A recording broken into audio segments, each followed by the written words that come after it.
इसमें हमें 5 पार्ट करने होते हैं। ठीक है, पहला क्वेश्चन देख लो, find the zeros of the quadratic polynomial, ये हमें दी गई है। इसके बाद आपको वेरीफाई करना है relation between the zeros and coefficient, यानी इनके बीच जो रिलेशन है इसको वेरीफाई करना है। हिंदी वाले देख लें, द्विघात बहुपद दिया गया है कि शून्यक ज्ञात कीजिए, शून्यकों तथा गुणांकों के बीच संबंध की सत्यता कीजिए। गुणांक का मतलब है कि हमारे पास जब जनरल इक्वेशन होती है ax square plus b x plus c बराबर 0, तो इनका जो x का कोफिशिएंट है वो, और इसके बाद एक्स स्क्वायर का कोफिशिएंट है वो, और कांस्टेंट टर्म का है ना, इनकी जांच भी करनी है। जो गिवन इक्वेशन है उसको लिख लो। क्या गिवन इक्वेशन है? गिवन इक्वेशन हमारे पास है, क्वेश्चन नंबर हमारा है 22 का पहला पार्ट ए। ठीक, गिवन इक्वेशन हमारे पास है, क्या है देख लो एक बार, 3x square minus x, 3x square minus x minus 4 बराबर 0, ये हमारे पास गिवन इक्वेशन है। ठीक, तो इसको हमें क्या करना है, फैक्टराइजेशन यूज करना है और इसको सॉल्व करना है। फैक्टराइजेशन मेथड क्या होता है, अगर हमारे पास एक जनरल फॉर्म इक्वेशन दी गई है ax square plus bx plus c बराबर 0, ये हमारे पास जनरल फॉर्म है इक्वेशन की, तो हमें b को ऐसे ब्रेक करना होगा दो पार्ट में। यानी मान लेते हैं एक पार्ट हमारा b1 आया, दूसरा पार्ट हमारा b2 आया, इसको ब्रेक करने के बाद, तो अगर हम फैक्टराइजेशन मेथड यूज कर रहे हैं तो b1 प्लस b2 जब करेंगे, जब इनका एडिशन करेंगे तो b आना चाहिए एक बार, इसके बाद b1 इंटू b2 जब करेंगे तो ये आना चाहिए a इंटू सी, यानी इसका कोफिशिएंट और इसका कोफिशिएंट का मल्टीप्लाई आना चाहिए। ये हमारा फैक्टराइजेशन मेथड कहता है, उसी का यूज करेंगे यहाँ पे। क्या करेंगे, इसको हम ऐसे लिख सकते हैं 3x square minus 4x plus का 3x, और यहाँ पे आएगा माइनस का 4 बराबर 0, यानी 4 माइनस 4 और 3 दो पार्ट में हमने b को डिवाइड कर लिया। दोनों को एडिशन करोगे तो -1 आएगा, दोनों को मल्टीप्लाई करोगे तो -12 आएगा, जो कि हमारी कंडीशन को सेटिस्फाई कर रहा है। अब क्या करना है, हम यहाँ से x कॉमन ले लेंगे, x कॉमन ले लेंगे तो क्या बचेगा, यहाँ पे 3x बचेगा और यहाँ पे 4 बचेगा। यहाँ से हम 1 कॉमन ले लेंगे तो क्या बचेगा, 3x बचेगा और माइनस का 4 बचेगा बराबर 0।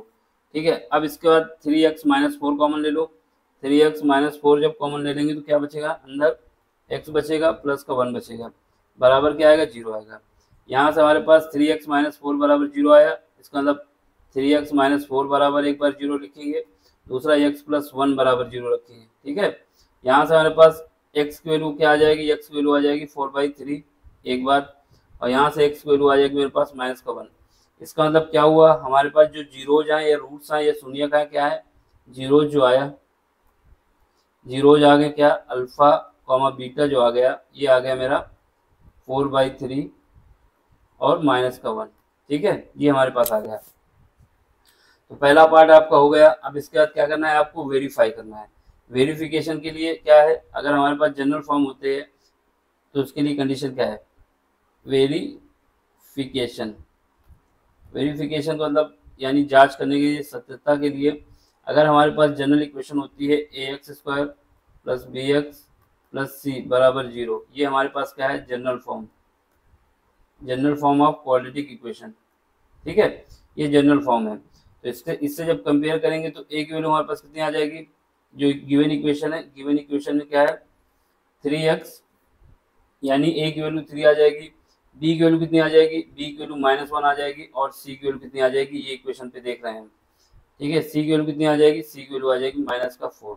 ठीक है, इसके अलावा इसमें क्या कंडीशन होती है, इसमें एक कंडीशन और होती है कि अगर हमारे पास रूट्स हैं अल्फा और बीटा, यानी अल्फा प्लस बीटा, तो इनका जो सम होता है कितना आता है, -b/a एक बार, और इनका जो मल्टीप्लीकेशन आता है यानी अल्फा इंटू बीटा आता है, ये क्या आता है, ये आता है c/a। ठीक, दूसरी बात, अब क्या करोगे, अल्फा प्लस बीटा।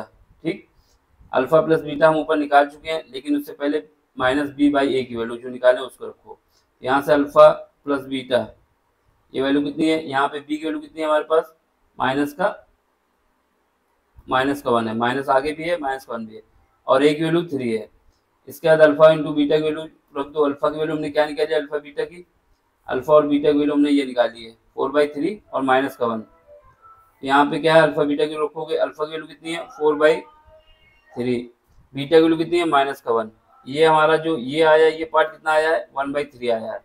इसका मतलब अगर दोनों पार्ट सही होते हैं तो LHS और RHS बराबर है तो हमारा काम हो जाएगा।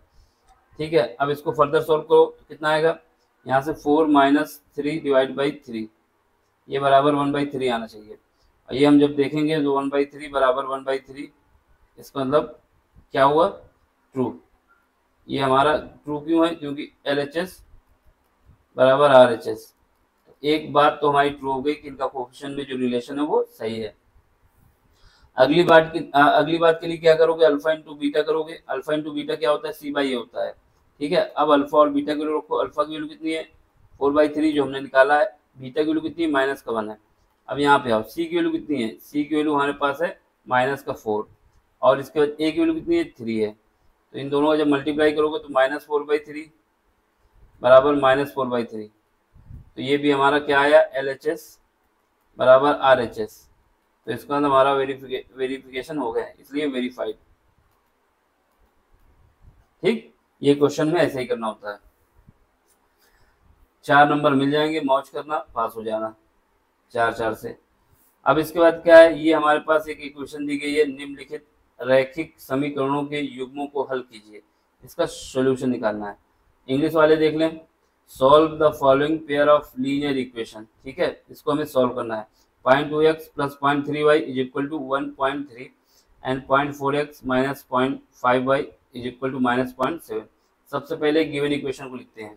ठीक, क्वेश्चन नंबर कौन सा है, क्वेश्चन नंबर है हम लोगों का ये 22 का बी पार्ट। गिवन इक्वेशन क्या है, 0.2 सब में पॉइंट लगा हुआ है, बात की बात है 2x 3y 13, क्या है 2x 3y = 13, यानी ये पॉइंट लगा दो, यहाँ पर ये पॉइंट लगा दो, सब में पॉइंट भी लगाना है, फिर से लिख दो। इसका मतलब क्या है, इसका मतलब ये है कि ये 0.2x + 0.3y = 1.3, पहली इक्वेशन हो गई। क्या हो गई, 0.2x + 3y = 1.3। दूसरी इक्वेशन क्या है, ये इक्वेशन नंबर फर्स्ट हो गई। दूसरी इक्वेशन है 0.4 - 0.5 0.7, 0.4x - 0.5y = -0.7, ये इक्वेशन नंबर सेकंड हो गई। ठीक है, सबसे पहले क्या करते हैं, दोनों इक्वेशन को 10 से मल्टीप्लाई कर देते हैं। 10 से मल्टीप्लिकेशन करने के बाद क्या आएगा, multiplying by 10 both the equation. ठीक है, दोनों इक्वेशन को 10 से मल्टीप्लाई कर रहे हैं बाई 10। ठीक है, 10 से मल्टीप्लाई कर रहे हैं, इसमें क्या आएगा, ये आएगा 2x + 3y = आ जाएगा 13। यहाँ पे क्या आएगा, 4x - 5y आ जाएगा मेरे पास -7। ठीक है, ये इक्वेशन 3 हो गई, ये इक्वेशन 4 हो गई। अब दोनों को सॉल्व कर लेते हैं, कोई दिक्कत नहीं आएगी। सबसे पहले क्या करते हैं, पहली इक्वेशन को 2 से मल्टीप्लाई कर देते हैं। पहले इक्वेशन को 2 से मल्टीप्लाई करने से क्या होगा कि 4x बराबर आ जाएगा, क्योंकि हम इसको सॉल्व करने के लिए एलिमिनेशन मेथड यूज कर सकते हैं, क्रॉस मल्टीप्लिकेशन मेथड यूज कर सकते हैं, जो आता है आप कर सकते हैं। ठीक है, हम क्या करेंगे, 2 से मल्टीप्लाई कर देंगे तीसरी इक्वेशन को, ये बन जाएगी 4x + 6y = 26। और जो चौथी इक्वेशन उसको ऐसे लिख देते हैं, ये क्या है, 4x - 5y = -7। ठीक है, अब हमें क्या करना है, इनका सब्ट्रैक्शन कर देना, घटा देना। तो यहाँ माइनस वहाँ प्लस, जहाँ प्लस है वहाँ माइनस। ठीक है, तो ये क्या आएगा, ये आपस में कट जाएंगे। ये कितना बचेगा, 11y बचेगा। ठीक है, 11y बचेगा, और ये कितना बचेगा, 26 और 7 हो गया 33। यहाँ से हमारे पास y की वैल्यू कितनी आ जाएगी, 3 आ जाएगी। y की वैल्यू निकल आई तो x की वैल्यू कितनी आ जाएगी, y की वैल्यू निकालने के बाद x की वैल्यू इन इक्वेशन, कौन सी equation second, sorry third, in equation third में क्या आएगा, देख लो, 2x, ठीक है, प्लस 3, y की जगह भी 3 रख दो, y की जगह भी 3 रख दिया, y की जगह भी 3 आ गया इज इक्वल टू 13। ठीक है, यहाँ से हमारे पास 2x आ गया इज इक्वल टू 13 माइनस का 9, तो ये हमारे पास बचेगा 4। तो यहाँ से x की वैल्यू कितनी आ जाएगी 2। तो इसका मतलब जो सोल्यूशन आया, जो वैल्यू आ गई x बराबर 2, आंसर क्या आ जाएगा मेरा x बराबर 2 और y बराबर 3। यही इसका सोल्यूशन है। अगर नहीं यकीन हो रहा तो उसके लिए क्या करोगे, आप इसको वैल्यू पुट करेंगे, चेक कर लेंगे। यहाँ पर अगर 2 रख दोगे कितना आएगा 0.4, इस यहाँ पर 3 रखोगे कितना आएगा 0.9, दोनों का ऐड करोगे कितना आएगा 1.3। सही है, सेटिस्फाई करने के लिए।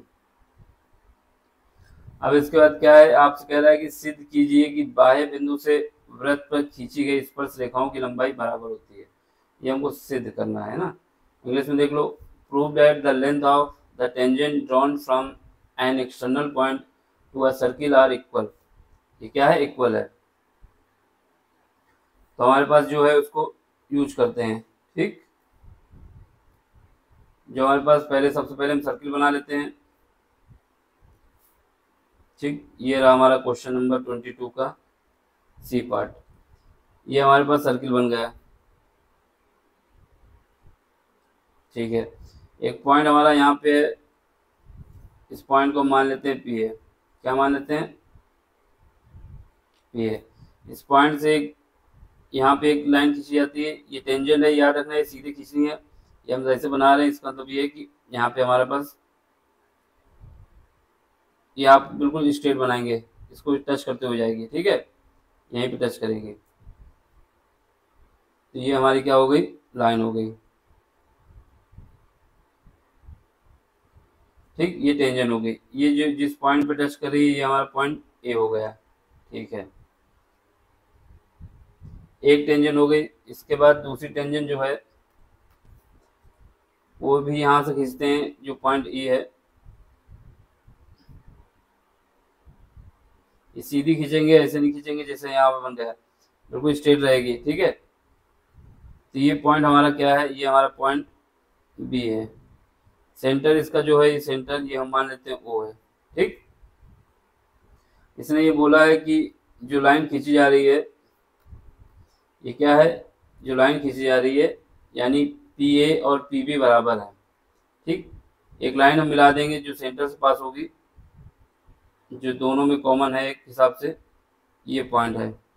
ठीक है, अब इसके बाद क्या करते हैं, पॉइंट ए से परपेंडिकुलर डालते हैं सेंटर पे, ये डाल दिए, और ऐसे ही पॉइंट बी से भी परपेंडिकुलर डालेंगे सेंटर पे। ठीक, ये थोड़ा डायग्राम सही से बना लें तो फिर दिक्कत हो जाएगी। फिर से बना लेते हैं एक बार,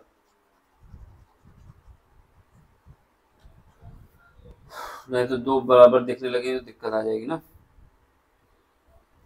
ये हमारा सर्किल है। ठीक है, ये सर्किल हो गया। अब हम क्या करेंगे, टेंजेंट खींचेंगे।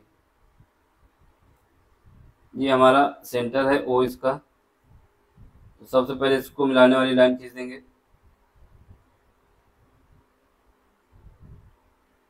सेंटर का काम हो गया। ठीक, अब इससे ये जो पॉइंट हमारा है, ये पी हमारा पॉइंट है, बाहर की ओर है। एक टेंजेंट खींचेंगे जो कि यहाँ पे टच करेगी, मान लो इसको खींच लो, तो ये टेंजेंट 2 जा रही है।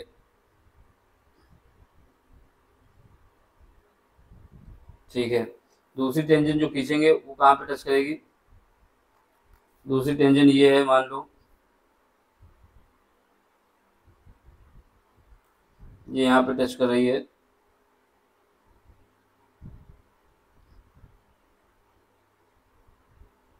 ठीक, अब इसके बाद क्या है, इनसे परपेंडिकुलर खींचते हैं। ये सेंटर हमारा है, तो इससे एक परपेंडिकुलर यहाँ खींचेंगे, यहाँ पे आया, और इस पॉइंट से जब खींचेंगे तो इस पॉइंट से हमारा ये आएगा। ये पॉइंट हमारा ए है, ये पॉइंट हमारा बी है। ठीक, अब हमसे कह रहा है कि ए बी और बी ए बराबर है। क्यों बराबर है? क्योंकि ये दोनों एक्सटर्नल पॉइंट से खींचे गए, ये हमें प्रूव करना है। तो एक बात याद रखना, जब भी किसी ट्रायंगल में जो टेंजेंट खींची जाती है वो सेंटर से अगर उस पर परपेंडिकुलर डाला जाता है तो इसका मतलब ये होता है कि वो टेंजेंट की जो लाइन है वो और जो सेंटर से परपेंडिकुलर डाला गया है ये एक दूसरे पे 90 डिग्री एंगल बनाएंगे।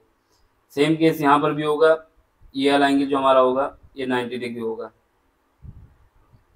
अब एक बात और देखो, हमारे पास जो ट्रायंगल बन रहे हैं, दो ट्रायंगल बन रहे हैं। पहला कौन सा ट्रायंगल बन रहा है? इन ट्रायंगल, कौन सा ट्रायंगल? पी ओ ए या फिर P A O and triangle. दूसरा कौन सा ट्रायंगल? P B O. ठीक है, ये दो ट्रायंगल है। इसमें क्या है, एंगल जो ए है और एंगल बी है ये दोनों 90 डिग्री है। एक बात, इसके बाद हमारे पास क्या है, क्योंकि ये सेंटर है, सेंटर से जो डिस्टेंस खींची गई है ये क्या है, ये रेडियस है, यानी ये भी आर होगी और ये भी आर होगा। इसका मतलब ये हुआ कि ओ ए बराबर है किसके? ओ बी के। ये कितना है? ये रेडियस है। ठीक, इसका मतलब ओ ए और ए बी बराबर है। इसके अलावा हमारे पास जो ये पी ओ है, कॉमन लाइन है। पी ओ क्या है? कॉमन है, common line between two triangle. यानी इन दो ट्रायंगल में क्या है, पीओ कॉमन है, ये लाइन जो है ये कॉमन है दोनों में। ठीक है, बेस के लिए बराबर है। तो इसका मतलब क्या हुआ, एक तो कंडीशन ये हो गई जब ये साइड बराबर, ये साइड बराबर, ठीक है, और ये एंगल बराबर, ये एंगल बराबर, ये भी, ये साइड इसके बराबर है। ठीक, इसके बाद पीओ दोनों में कॉमन है, तो इसका मतलब क्या होगा कि ये दोनों बराबर होंगे। कैसे बराबर होंगे? एक तो कंडीशन ये लगा सकते हैं, इन ट्रायंगल पी, ठीक है, in triangle P A O, P O में क्या है हमारे पास, क्या रख सकते हैं, ओ ए, ओ ए कहें या ए ओ कहें, ये क्या है, ये आर है। इसके अलावा एंगल जो है हमारे पास, इसके अलावा एंगल जो है, एंगल ए भी हमारा क्या है, 90 डिग्री है। इसके अलावा पी ओ क्या है, पी ओ को मान लेते हैं एक्स अगर, तो ये एक्स है। ठीक है, किस ट्रायंगल में? ट्रायंगल पी ए ओ में। सिमिलर एंड इन ट्रायंगल, कौन सा ट्रायंगल? P B O. इसमें क्या है, इसमें हमारे पास ओ बी जो है वो बराबर है आर के, एंगल बी बराबर है किसके? एंगल बी बराबर है 90 डिग्री के, और पी ओ जो है वो हमारा एक्स है। देखो इससे क्या आया, इससे हमें ये पता चला कि ओ ए बराबर आ गया ओ बी के। ठीक है, एंगल ए बराबर एंगल ए और एंगल बी बराबर आ गया, और पी ओ बराबर पी ओ है। तो इसका मतलब क्या हुआ, इसका मतलब ये हुआ, इसका मतलब ये हुआ कि इसलिए क्या हो जाएगा कि हमारी जो साइड है पी ए बराबर हो जाएगी पी बी के। एक तो ये बात हो गई, इतना लिखने के बाद हम कह सकते हैं ये प्रूव हो गया। दूसरा तरीका ये है, अगर इससे नहीं समझ में आया तो एक तरीका ये है कि हम क्या करें, जो पहला ट्रायंगल है इसमें पाइथागोरस लगा दें, जो दूसरा ट्रायंगल है उसमें पाइथागोरस लगा दें। In triangle P A O using Pythagoras theorem. ये एक पार्ट हो गया, ये हमारा प्रूव हो गया। ये दूसरा मेथड बता रहे हैं, यूजिंग पाइथागोरस थ्योरम। तो इसका यूज करते हैं। इसके लिए क्या करेंगे, पाइथागोरस थ्योरम का यूज करना है। ट्रायंगल देख लो कौन सा है, ये वाला ट्रायंगल जा रहा है पी ए ओ, जिसमें हम टिक लगा रहे हैं, ये वाले ट्रायंगल की बात हो रही है, पी ए ओ। ठीक है, इसमें क्या है, इसमें हमारे पास ये जो है, क्योंकि ये 90 डिग्री का एंगल है, ठीक है, इसके सामने की जो डायमेंशन होगी क्या होगी, इसके सामने की डायमेंशन होगी हाइपोटेनस, यानी पी ओ का स्क्वायर ये बराबर किसका आएगा, ये हमारा आएगा AO का स्क्वायर प्लस और किसका स्क्वायर, इसका PA का स्क्वायर, PB नहीं PA का स्क्वायर, तो यह PA का स्क्वायर। ठीक है, अब हमने सब कुछ माना हुआ है। ये हमारा क्या है, PO हमने माना है x का स्क्वायर बराबर AO कितना है R स्क्वायर। ये क्या है, इसको हमको निकालना है PA। ठीक है, यहाँ से हमारे पास क्या आएगा, PA स्क्वायर आ जाएगा x square minus R square. एक इक्वेशन ये बन गई। अब क्या करोगे, दूसरा ट्रायंगल यूज करो। दूसरा ट्रायंगल कौन सा यूज करोगे, इन ट्रायंगल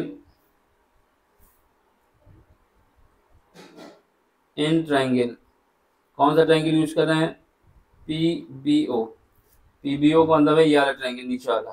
ठीक है, इसमें भी पाइथागोरस थ्योरम लगाएंगे, using Pythagoras theorem.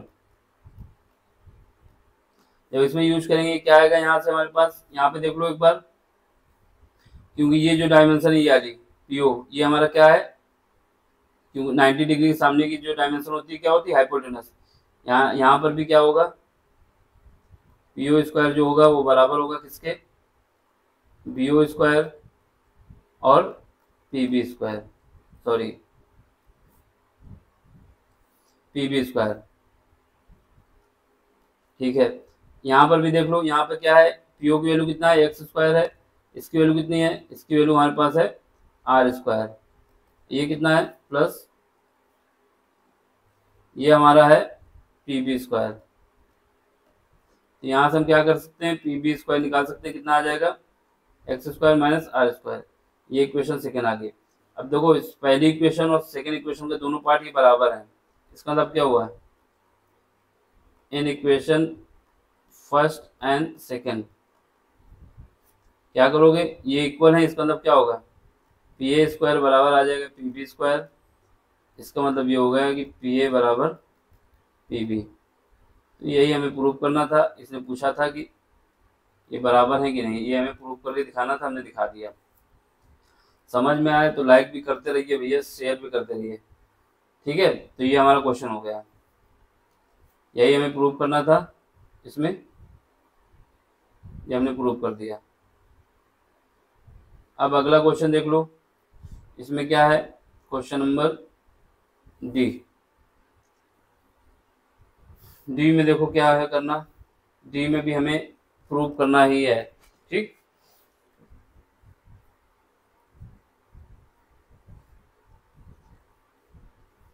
Question number D देख लो,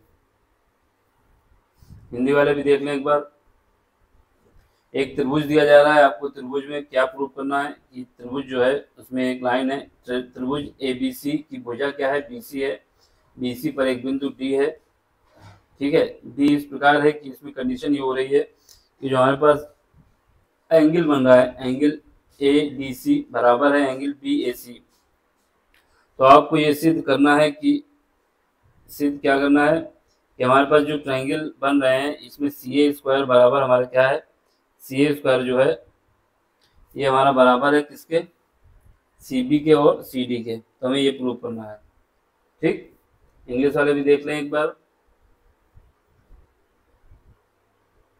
ये वाला क्वेश्चन है, D is the point on the side of BC of a triangle ABC such that angle ADC बराबर है एंगल BAC। इसका मतलब ये जो एंगल D है और एंगल B है दोनों बराबर हैं। तो आपको ये प्रूव करना है कि ये बराबर आएगा इसके, CA square is equal to आएगा CB cross CD। Question number लिख लो, इसमें 22 का जो है D पार्ट है। ठीक, इसको सॉल्व करने जा रहे हैं। जो गिवन है उसके हिसाब से क्या करेंगे, हम ट्रायंगल पहले बनाएंगे। ट्रायंगल तो दिया नहीं डायग्राम में, हमें बनाना ही पड़ेगा, क्वेश्चन में दिया ही नहीं ट्रायंगल, तो हम क्या ट्रायंगल बनाएंगे देख लो। इस हिसाब से हमारे पास जो ट्रायंगल बनना चाहिए, ये ट्रायंगल बना देते हैं। ठीक है, इसमें बोला कि कौन सा ट्रायंगल है, ABC, तो नाम दे देते हैं ABC। ये हमारा A है, ये हमारा B है, और ये, एक मिनट, ये हमारा बी है, ये हमारा सी है। ठीक है, इसमें ये बताया जा रहा है कि डी पॉइंट जो है वो मेरे कहाँ पे है, डी पॉइंट हमारा किस पॉइंट पे है, किस लाइन पे है, बी सी पे है। मान लेते हैं ये पॉइंट हमारा, ये जो डी है ये हमारा यहाँ पे है। ठीक है, डी पे है। ठीक, इसको थोड़ा और सही बना दें क्योंकि एक तरफ ज़्यादा झुका हुआ है, एक तरफ कम। बाकी इसको दिखा देते हैं एक बार, क्योंकि फिर कंफ्यूजन हो जाएगी ना अगर डायमेंशन सही नहीं रहेगी तो। एक बार और कोशिश करते हैं अच्छा से बनाने की।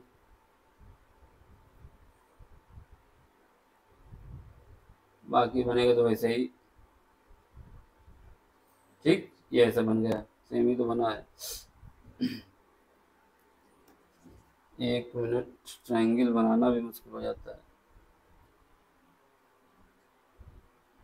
अब ये सही है जैसा भी है। ये ए पॉइंट है हमारा, ये बी है और ये सी है। इसने बोला है कि जो डी पॉइंट है हमारा, डी कहाँ पे है, डी हमारा इस लाइन पे है। ठीक है, इसमें है कहीं पर, ये मान लेते हैं ये डी है। ठीक, या फिर यहाँ पे रख लो थोड़ा इधर, बीच में नहीं है बिल्कुल, ये याद रखना है, ये डी पॉइंट है, बीच में नहीं है। ठीक, तो इससे एक लाइन जो हमारी मिल रही है एडी, ये एडी मिल जाएगी।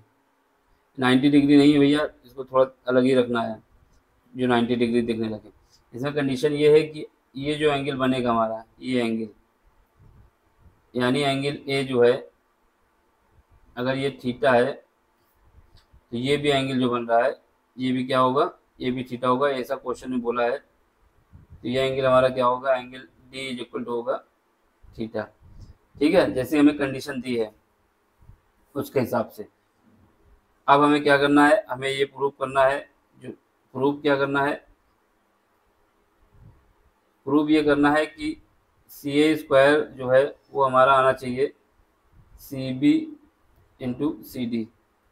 इसका मतलब क्या है, इसको हम ऐसे भी लिख सकते हैं, सी ए डिवाइड बाई सी डी कर दें, और ये बराबर आ सकता है C B divide by C ए।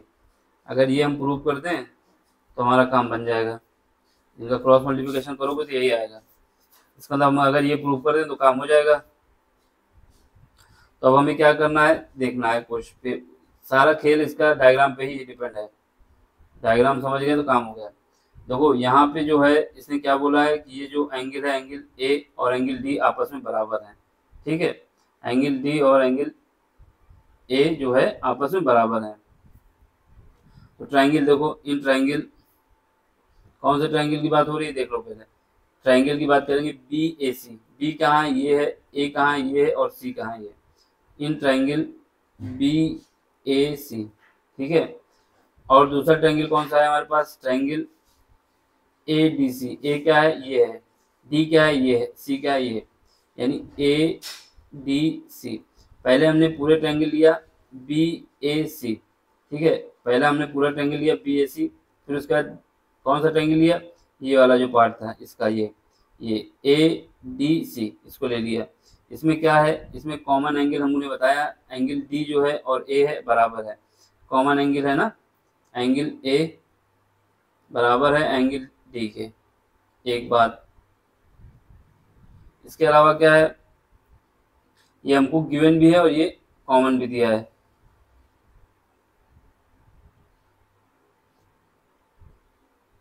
ठीक है, इस ये देख लो, ये बात सही हो गई। इसके अलावा एक बात ये देखो, देखो हमारे पास जब बी से स्टार्ट किए थे यहाँ से, तो बी ए सी।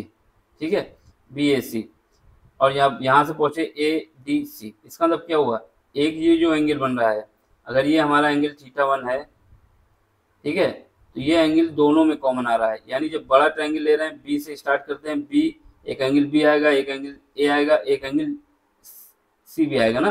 तो ये हमारा जो एंगल है, एंगल सी दोनों में कॉमन है, एंगल सी दोनों में कॉमन है, और ये थीटा वन हम मान लिए हैं। ठीक है, ये हमारे पास सिमिलर है। इसका मतलब क्या हुआ, ये दोनों ट्रायंगल जो है सिमिलर है। क्यों सिमिलर है, क्योंकि ये ऐसा ट्रायंगल है जिसमें, ये दोनों ट्रायंगल ऐसे हैं जिसमें दो ट्रायंगल क्या है, आपस में बराबर है। एक ट्रायंगल इनका ये बराबर है, पहले वाले ट्रायंगल का, ये बड़ा वाला ट्रायंगल और ये वाला ट्रायंगल, ये बराबर है दोनों।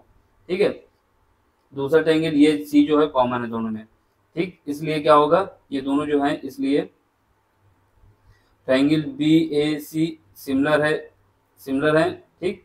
इसके ट्रायंगल ए डी सी क्यों सिमिलर हैं, याद रखना इसलिए सिमिलर हैं कि यहाँ पर जो एंगल बन रहे हैं, यहाँ पर जो एंगल बन रहे हैं, ये एंगल यानी एक एंगल ये और एक एंगल ये एंगल दोनों में कॉमन है यानी सेम है, और ये एंगल बराबर है। दो एंगल बराबर हैं, ठीक है, दो एंगल बराबर हैं, तो इसका क्या होगा, ये एंगल वाला आपका है कि इसमें ये ऐसे ट्रायंगल है जिनमें दो एंगल बराबर हैं। तो हमने बताया कौन कौन एंगल बराबर है, एक एंगल ए और डी बराबर है, दोनों में सी एंगल जो है ये कॉमन एंगल है, यहाँ पे लिख दो कॉमन एंगल है, ये common angle both the triangle, दोनों ट्रायंगल में क्या है, बोथ द ट्रायंगल में दोनों ये एंगल जो है एंगल सी दोनों ट्रायंगल में या दोनों त्रिभुज में कॉमन है। अगर दो ये हमारा सिमिलर ट्रायंगल का केस बन गया तो इसमें क्या होगा, इसमें ये होगा, ये सिमिलर ट्रायंगल का केस बन गया तो हमारे पास जो साइड का रेशियो होगा ये बराबर आएगा, हेंस साइड का रेशियो क्या आएगा, बराबर आना चाहिए। यानी बी ए क्या, पहले ट्रायंगल का जो ये है, ये बड़ा वाला ट्रायंगल, इसका बी ए, इसका जो रेशियो होगा किसके साथ होगा, सी डी कहाँ है, सी डी हमारे पास ये है, क्यों, जो एंगल बराबर है उसी के सामने की डायमेंशन लेंगे ना। इसमें एंगल ए लिया था हमने, तो ए के लिए क्या था, ये था, और यहाँ पे एंगल ये क्या है, ये बराबर है, ये क्या आएगा, सी डी आएगा, ये किसके बराबर आएगा, सी डी के, ठीक है। बराबर किसका आएगा, ए सी कहाँ पे, ये सी ये वाली साइड की बात आ रही, ठीक है, इस साइड में, ठीक, ए सी आ गया। इसके बाद क्या है यहाँ पर, अच्छा ये ए डी आएगा, ये हमने थोड़ा गड़बड़ कर, एक मिनट, यहाँ पे क्या है, देखो इसका साइड हमने क्या लिया, इसका साइड हमने ये लिया, ये वाला, ठीक है, ये साइड लिया ना इसका, ठीक। तो इसका हमारा ये जो है ये इसका आएगा यानी ए डी आएगा। अब इसके बाद देखो अब कौन सी डायमेंशन लेंगे, ए सी कौन सी है, ये साइड है, ये ए सी ये किससे डिवाइड होगा, ये हमारा होगा इस वाले बेस से, इससे, ठीक है। ये क्या है, ये हमारा सी डी है, सी डी। और इसके बाद क्या बराबर आएगा, बी सी कहाँ पे है, बी सी हमारे पास ये टोटल साइड है, ये बी सी, तो बी सी ये किसके डिवाइड में आएगा, बी सी जो आएगा मेरा किससे आएगा डिवाइड में, बी सी हमारा आ जाएगा डिवाइड में ए सी से, कौन सा, ये बराबर है इसमें। बस यही कॉन्सेप्ट लगना था, ए सी और बी सी को बराबर कर दिया। अब हमें क्या करना है, अरेंज करना है और आंसर निकालना है। तो ये वाले दो पार्ट को हम ले लेते हैं लास्ट वाले का, जो हमें प्रूव करना है। तो यहाँ पे क्या आएगा, सी ए लिख दो divide by C D, last के दो जो हैं, इसके बाद B C divide by C A, और हमारे पास सी ए स्क्वायर बराबर क्या आ जाएगा, सी ए स्क्वायर आ जाएगा B C into C D. यही हमें प्रूव करना था, यही हमारे पास आ गया, ये हमारा आंसर आ गया, ठीक। यही हमें प्रूव करने को बोला गया था। अब अगला क्वेश्चन देखते हैं। इसमें मेन कॉन्सेप्ट क्या था, आपको दो कंडीशन याद रखनी थी। पहली कंडीशन ये थी कि पहली कंडीशन के हिसाब से हमारे पास ये वाला एंगल जो है ये और ये एंगल आपस में बराबर है, ये हमें गिवन है क्वेश्चन में। फिर उसके बाद जब ट्रायंगल हम कंसीडर करते हैं, जब दोनों ट्रायंगल हम कंसीडर करते हैं तो ये एंगल जो है एंगल सी, ये दोनों ट्रायंगल में बराबर आता है। यानी अगर एंगल हम बी ए सी कंसीडर करें या angle A D C consider करें, इन दोनों में एंगल सी कॉमन है। जब दो एंगल बराबर हैं किसी भी ट्रायंगल में तो ये दोनों ट्रायंगल क्या है, सिमिलर ट्रायंगल हो गए। सिमिलर ट्रायंगल के केस में क्या होता है, साइड का रेशियो बराबर होता है, उसी का लगाया, बस आंसर आ गया। अगला क्वेश्चन देख लो, इसमें क्या है, निम्नलिखित बारंबारता सारणी का क्या निकालना है, माध्यक ज्ञात कीजिए। देखो माध्यक कहें या मीडियन कहें, मीडियन हमें ज्ञात करना है। मीडियन ज्ञात करने के लिए हमें क्या करना होता है, सबसे पहले कम्युलेटिव फ्रीक्वेंसी निकालना होता है। फिर उसके बाद मीडियन का जो फार्मूला होता है, मीडियन का फार्मूला हमारे पास क्या होता है, इसका लगाना है। यानी ये फार्मूला जो हमारे पास होता है एल होता है लोअर लिमिट, ठीक है, क्या होता है लोअर लिमिट। इसके बाद ब्रैकेट में पहुंचेंगे n/2 हो जाता है, ठीक है, माइनस CF होता है, ठीक है। इसके बाद क्या होता है, F से डिवाइड होता है और मल्टीप्लाई होता है H से। एच क्या है, जो हमारे पास क्लास इंटरवल दी गई है उसका डिफरेंस है। एफ क्या है, जिस जिस क्लास इंटरवल की बात हो रही है उसकी फ्रीक्वेंसी है। और सी एफ क्या है, जिस क्लास इंटरवल की बात हो रही है उसके एक पहले वाली क्यूमुलेटिव फ्रीक्वेंसी है। ठीक, एल क्या है, लोअर लिमिट है, इसका यूज करना है। तो सबसे पहले हमें क्या करना होगा, इसको टेबल फॉर्म में बनाना होगा। तो इसके लिए टेबल हमें खींचनी पड़ेगी। तो क्वेश्चन में सबसे पहले टेबल बनाते हैं।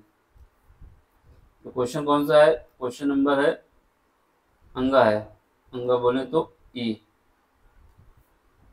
22 का ई पार्ट है। ठीक है, इसके लिए टेबल बनाएंगे, टेबल का यूज करके। तो सबसे पहले टेबल बनेगी, क्लास इंटरवल आएगा एक में, ठीक है। फिर इसके बाद क्या आएगा, फ्रीक्वेंसी आएगी। फिर इसके बाद क्या आएगा, कम्युलेटिव फ्रीक्वेंसी आएगी।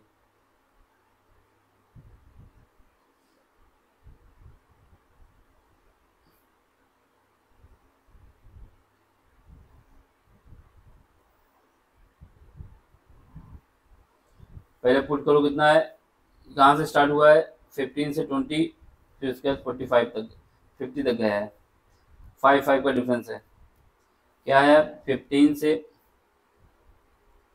20 गया है, फिर 20 से गया ना, फिर 20 से 25, फिर 25, फिर 20 से 25 गया है, फिर 25 से 30 गया है, फिर 30 से 35 गया है, 35 से 40 गया है। फिर उसके बाद और दो बनानी पड़ेंगे,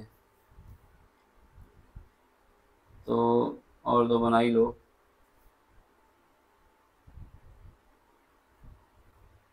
जस्ट मिनट।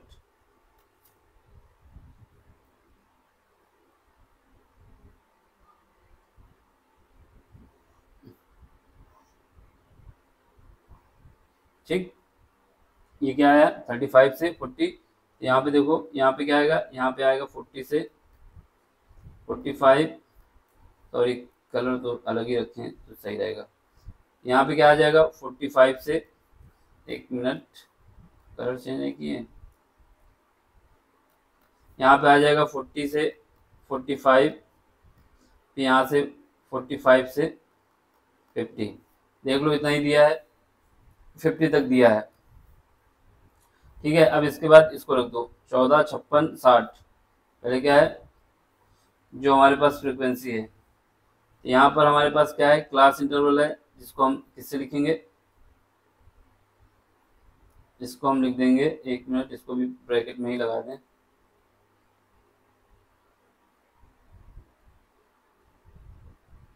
ठीक है, ये बंद कर लेना बाद में। ये क्लास इंटरवल है हमारा, जिसको हम लिखेंगे सी आई से, क्लास इंटरवल। ये हमारा क्या है, फ्रीक्वेंसी है। ये हमारा कम्युलेटिव फ्रीक्वेंसी है, जिसको सी एफ से लिखेंगे। ठीक है, ये हमारा कम्युलेटिव फ्रीक्वेंसी है, जिसको सी एफ से लिखेंगे। इसके बाद अब हमें कम्युलेटिव फ्रीक्वेंसी जो गिवन है उसको लिखते हैं, जो कम्युलेटिव फ्रीक्वेंसी गिवन है उसको लिखते हैं और देखते हैं क्या आता है। तो कम्युलेटिव फ्रीक्वेंसी लिखते हैं पहले। कम्युलेटिव फ्रीक्वेंसी क्या है, 14, 56, 60। 14, 56, 60, 3 हो गई। इसके बाद 86, 74, 62, 86, 74, 62, इसके बाद 48। ठीक है, ये सीक्वेंस हमें गिवन है। 14, 56, 60, 86, 74, 62, 48। 14, 60, 62 है, कहीं पे देखें कहीं गलत तो नहीं, 60 है, ठीक है। 86 है, ठीक है। 74 है, ठीक है। 80, 48 है, ठीक है। ये सब हमारे पास आ गया क्या, ये हमारे पास आ गया फ्रीक्वेंसी और कम्युलेटिव फ्रीक्वेंसी का अब सीक्वेंस निकालना होगा। कम्युलेटिव फ्रीक्वेंसी कैसे निकालोगे, कम्युलेटिव फ्रीक्वेंसी निकालने के लिए सबसे अच्छा तरीका ये है, जो हमारे पास पहला स्टेप है उसको क्या करेंगे, जो है वही रख देते हैं, यानी 14 लिख दो। ठीक है, पहले में 14 लिख दिया, पहले में हमने 14 लिख दिया। इसके बाद क्या करना है, ये जहाँ पे एरो आएगा मेरे देखना, इस एरो को लाना है, इसके साथ क्या करेंगे, जो 14 आया 14 को इसमें एडिशन करेंगे। एडिशन करने के बाद इसको यहाँ लिख देंगे। ये कितना आएगा, 14 और 56, ये 14 और 56 हो जाएगा मेरा 70 हो जाएगा। तो यहाँ पे 70 आया। अब ये 70 आया, अब 70 के लिए फिर यूज करो, इस 70 को यहाँ पे लाना है उठा के, ठीक है, इसका एडिशन करना है इसके साथ, एडिशन करने के बाद यहाँ लिख देना है, तो क्या आएगा, ये आ जाएगा मेरा 130। अब 130 को उठा के फिर यहाँ लाना है, इसको इसके साथ एडिशन करना है और इसको यहाँ लिख देना है, ये कितना आ जाएगा, ये हमारा आ जाएगा 130 में जब 86 ऐड करेंगे कितना आ जाना चाहिए, 86 ऐड करने के बाद हमारे पास 130 में 86 ऐड करते हैं तो हमारे पास आ जाता है 216 यानी 216। अब इसके बाद इसको इसके साथ एडिशन करो, यहाँ एरो आया, इसके साथ एडिशन होकर यहाँ आ जाएगा, ठीक है, जैसे हमने मूव कराया ऐसे ही मूव करोगे तो गलत नहीं होगा, ठीक है। तो इसमें क्या करना है हमको, इसमें हमें 74 ऐड कर देना है, 74 ऐड करोगे तो कितना आ जाएगा, 74 अगर ऐड करते हैं तो ये आ जाएगा 290 के करीब, हाँ 290 आ जाएगा। इसके बाद एरो हमको लाना है यहाँ पे, ठीक है, ये एरो आ गया, इसके साथ एडिशन करना है और यहाँ पहुँचा देना है। 290 में अगर हम 62 है और ऐड कर देते हैं तो क्या आएगा, 62 ऐड करने के बाद हमारे पास आना चाहिए 62 यानी 50, हाँ 352 आना चाहिए, 10 एक का एडिशन हो जाएगा, ठीक। ये हमारा 352 के साथ यहाँ पे एडिशन करो, इसको ऐसे लाओ, इसके साथ एडिशन कर दिया तो कितना आया, ये हमारा आ जाएगा 400, ठीक है। तो ये हमारा आ गया कम्युलेटिव फ्रिक्वेंसी। तो इसका मतलब क्या हुआ, सम जो आया हमारे पास फ्रिक्वेंसी का वो कितना आ गया, सम हमारे पास फ्रिक्वेंसी का आ गया 400, ठीक है। सम किसका आया, हमारे पास फ्रिक्वेंसी का सम आ गया, कितना आया 400 आ गया, ठीक है। अब हमें क्या करना है, अब हमें कम्युलेटिव फ्रिक्वेंसी निकालना है, कम्युलेटिव फ्रिक्वेंसी हमारी सब निकल आई, सॉरी, अब हमें कम्युलेटिव फ्रिक्वेंसी भी निकल आई। अब हमें पता करना है क्लास इंटरवल। तो क्लास इंटरवल पता करने के लिए क्या किया जाता है, जो हमारा ये निकला है फ्रिक्वेंसी, जो हमारी फ्रिक्वेंसी निकली है इसी को एन कहा जाता है, क्या कहा जाता है, एन, ठीक है। ये 400 आ गया है।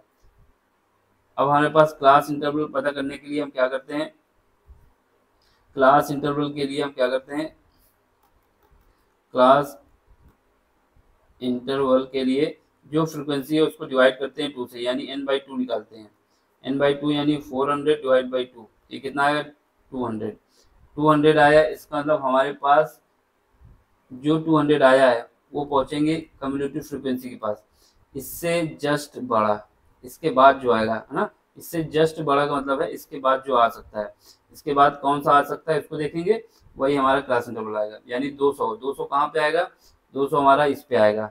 इसके लिए कलर भी चेंज कर लें, कलर ये लगा लेते हैं, देखो 200 से जस्ट बड़ा, 200 से जस्ट बड़ा कौन सी कम्युलेटिव फ्रिक्वेंसी, 200 से जस्ट बड़ी कम्युलेटिव फ्रिक्वेंसी लेना होता है। तो 200 से जस्ट बड़ी हमारी क्या है 216, इसके बाद तो कोई, इससे पहले तो कोई है नहीं, इसका मतलब क्या हुआ, ये 216 हमारा क्लास इंटरवल आ जाएगा, ये पार्ट हमारा कवर हो जाएगा, ये हमारा क्लास इंटरवल के अंतर्गत आ जाएगा 216 में। इसकी क्लास क्या हो जाएगी, इसकी क्लास हो जाएगी 30 और 35 हो जाएगी। इसकी फ्रीक्वेंसी कितना है हमारे पास एफ है। अब हमारे पास जो फार्मूला होता है, फार्मूला क्या होता है, मीडियन निकालने का, मीडियन निकालने का जो फार्मूला होता है वो हमारे पास क्या होता है, लोअर लिमिट प्लस, ठीक है, लोअर लिमिट प्लस, इसके बाद क्या होता है, ब्रैकेट में जाएंगे n/2, ठीक है, माइनस CF, डिवाइड किससे करेंगे, फ्रिक्वेंसीज करेंगे, डिवाइड किससे करेंगे, फ्रिक्वेंसीज करेंगे और h को मल्टीप्लाई कर देंगे। तो ये हमारे पास फार्मूला होता है। अब हमारा केस काम है कि हमको पता करना कि L क्या है, H क्या है, N तो पता हो गया है, CF क्या है। देखो NH जो होता है, जो हमारे पास क्लास आई है उसका डिफरेंस, ठीक है, क्लास कितनी है, कौन सी है, 30 और 35, 30 और 35 को जो डिफरेंस आएगा, H जो आ जाएगा वो मेरा H इक्वल टू हो जाएगा 35 माइनस 30, कितना आ जाएगा 5। ये जो इंटरवल है यही हमारा H है। L क्या होता है, जो क्लास हमने ली है उसकी लोअर लिमिट, L क्या आ जाएगा, L आ जाएगा, क्लास हमारी कौन सी आ गई है निकालने पे 30 और 35, तो ये L आ गया हमारा पास 30 आ गया।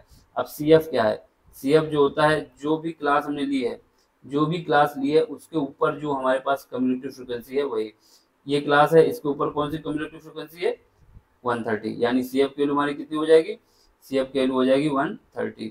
अब इसके बाद क्या आता है F, F क्या है, फ्रिक्वेंसी है, जिस क्लास इंटरवल की बात हो रही है वही हमारी फ्रिक्वेंसी है। कौन सी क्लास इंटरवल की बात हो रही है, ये वाले, यानी 86 क्या है, F है, ये हमारा 86 है, ठीक। तो अब हमें यूज करना है और इसको रख देना है। ये सब वैल्यू हमको पता चल गई। अब इस वैल्यू को हम उठा के रख देते हैं, तो मीडियन m मान लेते हैं, ठीक है, या फिर लिख ही देते हैं मीडियन। l की वैल्यू कितनी है, 30 है, ठीक है, प्लस l की वैल्यू 30 हो गई, ठीक। इसके बाद n की वैल्यू कितना है, n की वैल्यू हमारे पास n/2 रखना है, और हमारे पास n/2 की वैल्यू कितनी है, 200। CF कितना है, CF हमारे पास 130 है। डिवाइड किससे करेंगे, f से, f कितना है, 86 है।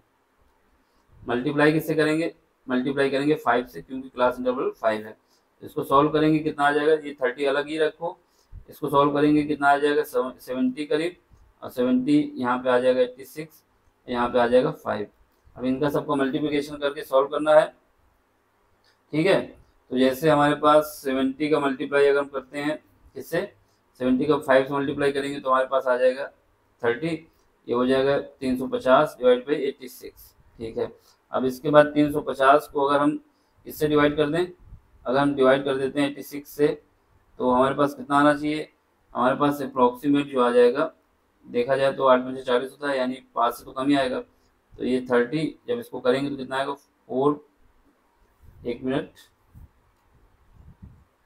प्लस लगेगा ना यहाँ पे, तो ये हमारा कितना आ जाएगा, यहाँ पे लगा दो इसको, 30, ये आ जाएगा 4.067 अप्रोक्सीमेट। तो यहाँ से हमारे पास जो मीडियन आ जाएगा, मीडियन कितना आ जाएगा, 34.067।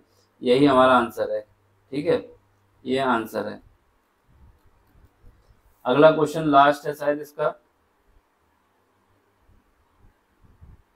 ठीक है, ये लास्ट क्वेश्चन है। इसमें क्या है, एक डाई को आप थ्रो करेंगे, अ डाई इज थ्रोन वंस, एक बारी, मतलब एक डाई है उसको एक ही बार फेंकना है।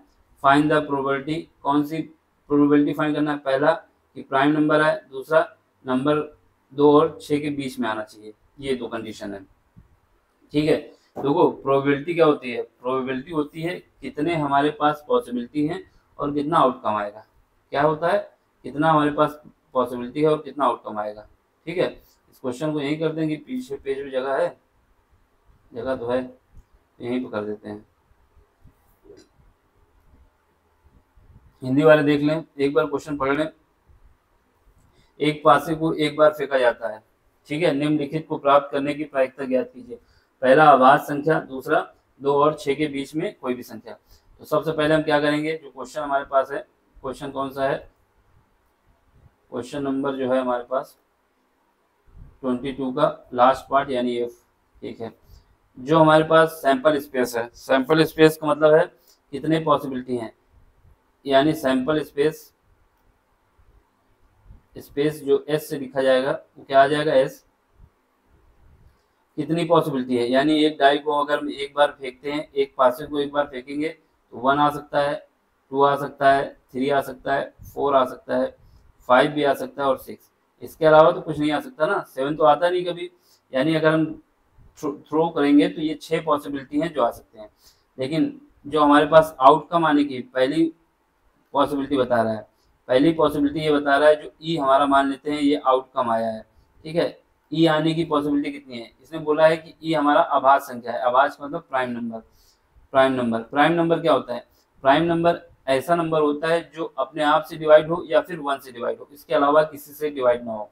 तो हमारे पास प्राइम नंबर कहाँ से स्टार्ट होता है, प्राइम नंबर हमारा 2 से स्टार्ट होता है, ठीक है, 2 से होता है, ठीक है, 2 है, 1 होता नहीं, ठीक, 3 होता है, बिल्कुल होता है प्राइम नंबर, 5 होता है, ये 5 भी होता है प्राइम नंबर, 4 होता है, नहीं होता, 6 होता है, नहीं होता, यानी 3 प्राइम नंबर हैं।